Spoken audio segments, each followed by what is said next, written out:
Hello traders, FX Pip Collector here. Today is Thursday, March 28th, and I'm going to be analyzing the pound US dollar, starting on the monthly, working my way down to the 1 hour time frame for the full top down analysis.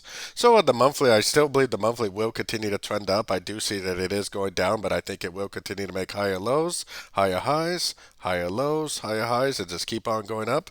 Most likely eventually taking out these highs over here and look at something like that. So let's head down to the weekly time frame. On the weekly time frame, I still think this is a 1. I still think we have a running flat wave 2 that is complete. That would make this a 1. That would make this most likely an ABC of 2. And eventually, I do think we will go up and make that big old wave 3. So taking a look at it on the daily time frame. Daily time frame, I still think this first push up is a 1. I still think this is a leading diagonal wave A. I still think this is basically 3 waves up for a wave B. Most likely we are in a wave C right now, and if this is like a running, flat type thing, then it might actually make a higher low, but I think it is more likely that it will go down to at least a 50%, so that way it will take out the low of wave 4, finishing off an ABC of 2 before it continues the uptrend for that big old wave 3. So taking it right down to the 4 hour time frame. 4 hour time frame, I still think this first downtrend is a 1. I still think this is a 2.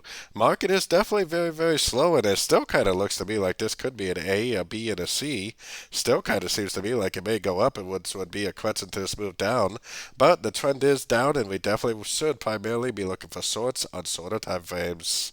So going down to the 1 hour time frame, like I was saying yesterday, it looks like this should be an A. It looks like it should be a B. But I also said yesterday that it looks like it should go up for a wave C, but the trend is down on the higher time frames, and that means that it could just keep on going down, which is exactly what happened.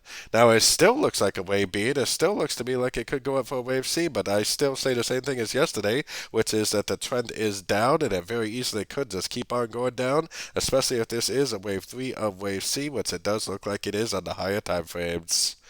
So don't forget to join my free Discord channel linked in the card up here above, and don't forget to check out my new website linked out here below.